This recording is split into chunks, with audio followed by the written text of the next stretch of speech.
Alright, so here I am with the all new, brand new Segway Ninebot Max. So I'm just going to go over a few of the features on this scooter that I just got in the mail a few days ago. Haven't really tested it out that much, but I just want to go over a few of the features, let you know what this thing is capable of as advertised, and later on, here in a few minutes, I'm going to go out and see if what's advertised actually works. So, first of all, this thing is a lot taller than what I'm used to with a GoTrax GXL. It's got a ringer. Alright, your accelerator's here on the right. It's got a line braking system and also a regenerative braking system.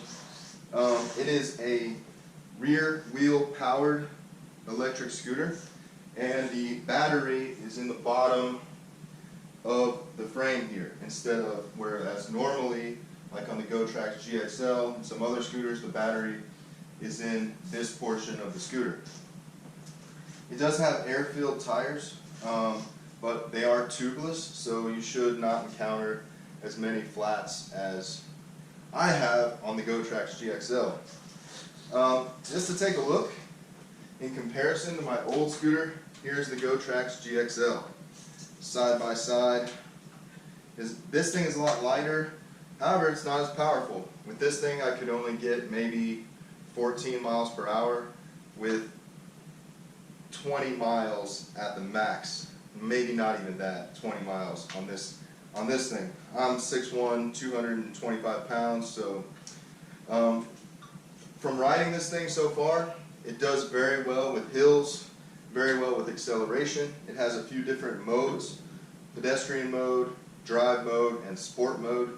And it all connects to your phone, so you can use an app that Bluetooths to your phone to the scooter, where you can control a few different things like regenerative braking, cruise control, and you can also see how many miles you have remaining.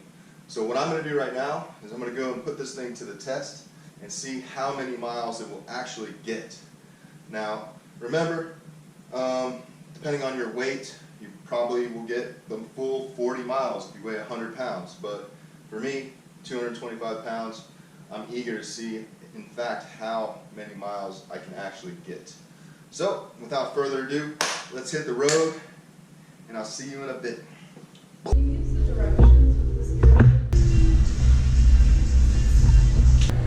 Alright, so I'm outside here. Just want to show you this thing does in fact have a full charge. This is what the screen looks like. I've got a little phone mount that also has a GoPro mount. I'll drop the link from that from Amazon in the description below if you want to get one of those so you can have your phone and your GoPro out. But this thing is ready to go, 100% charged, and we are about to go see if in fact this thing will get 40 miles. It probably won't, but we're gonna see how far. Driving around, singing songs way too loud because we wanna. Picking up all our friends, fill up the car till it bends because we wanna. Yeah, we just wanna have fun. The trunk's full of wine. We're gonna stay up, have the time of our lives. The night is young, don't need anybody else. We came to party all night long, and we don't need no chaperone. We don't need nobody's attention, yeah, we just wanna dance on our own. We came to party all night long, and sing along to every song. We don't need nobody's attention, don't need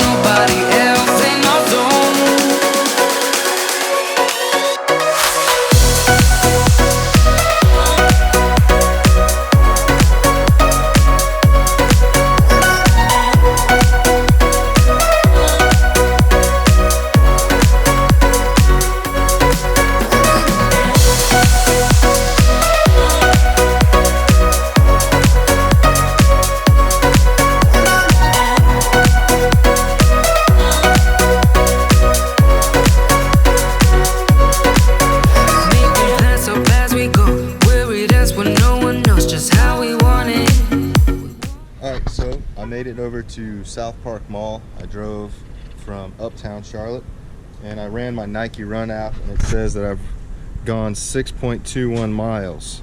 However, when I go to the Segway app, it says my remaining mileage is 31.9 miles and current riding time 30 minutes, 6.3 miles, and a vehicle temperature of 93.2. So I'm going to take a break here at the South Park Mall, and then we'll hit up the road again. So what I figured out from that drive is that riding on sidewalks sucks because there's bumps and you have to watch out for a lot of bumps. Riding on the road is a lot better, it's a lot easier, but got to watch out for cars. So it's a trade-off. Here we go.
I'm a little bit of a quitter because what I discovered is that there is no way I'm going to ride this thing for 40 miles on a full charge. It's just, there's no way it's going to happen.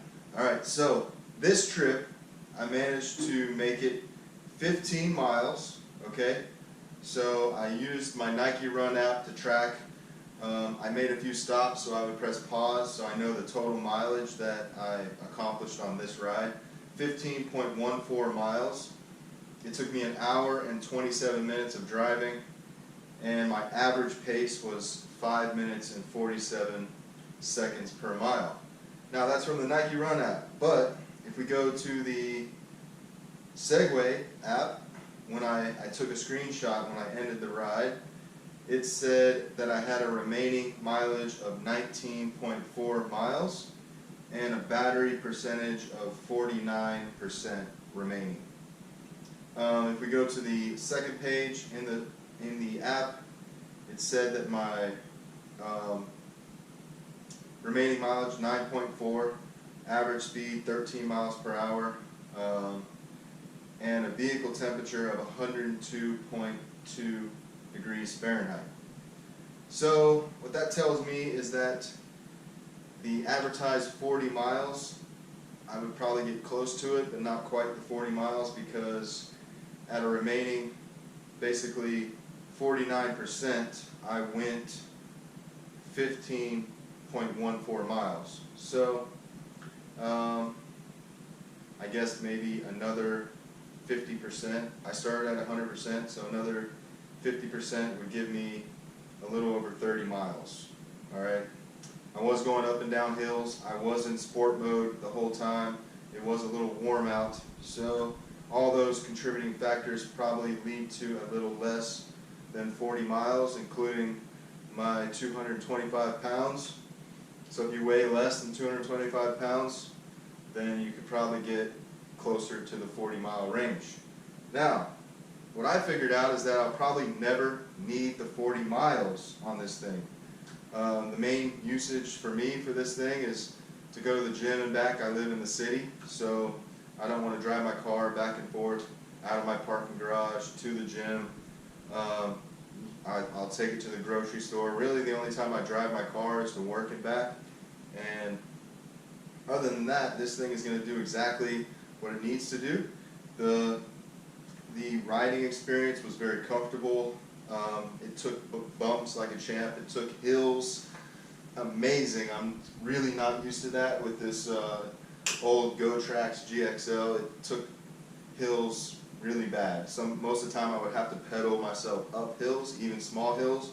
This thing took even really pretty good grade inclines with no problem. Would slow down just a little bit to about 15 miles per hour.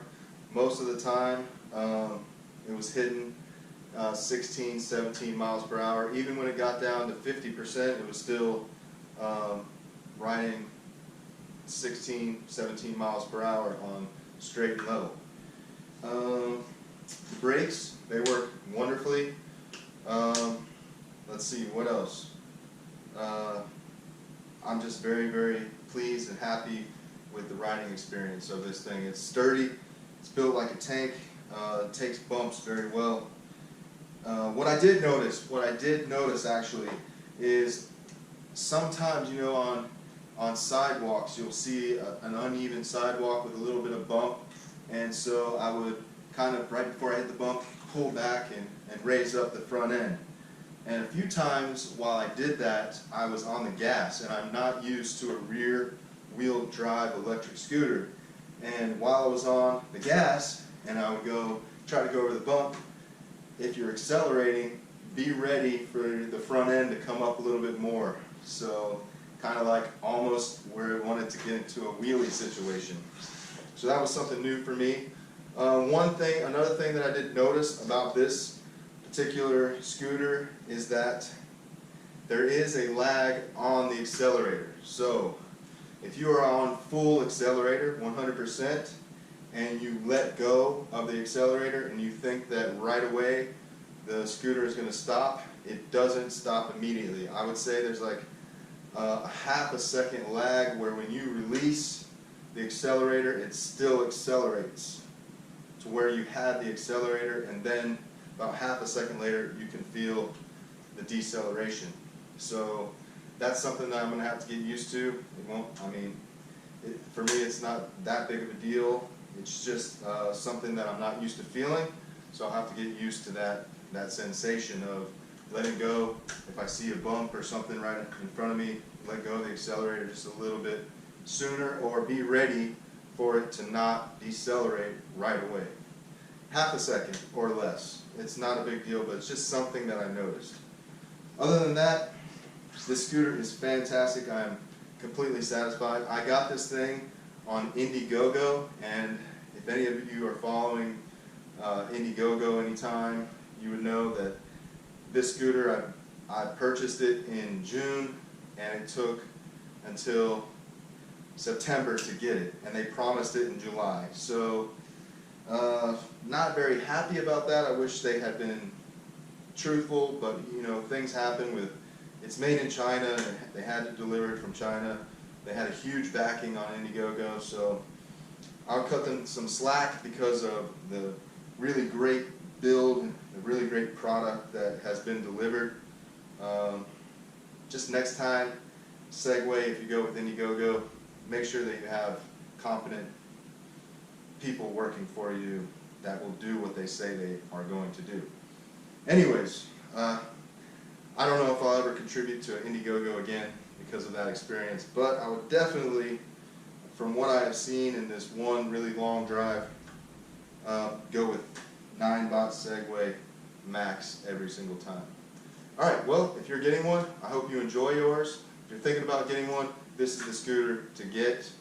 Let me know what you guys think in the comment section below, and I'll see you on the next ride or in the air. If you haven't checked out my Paramotor videos, go to my channel, subscribe. I'll be uploading Paramotor videos every now and again, but check out some of my old ones. Alright, see you guys. Boom!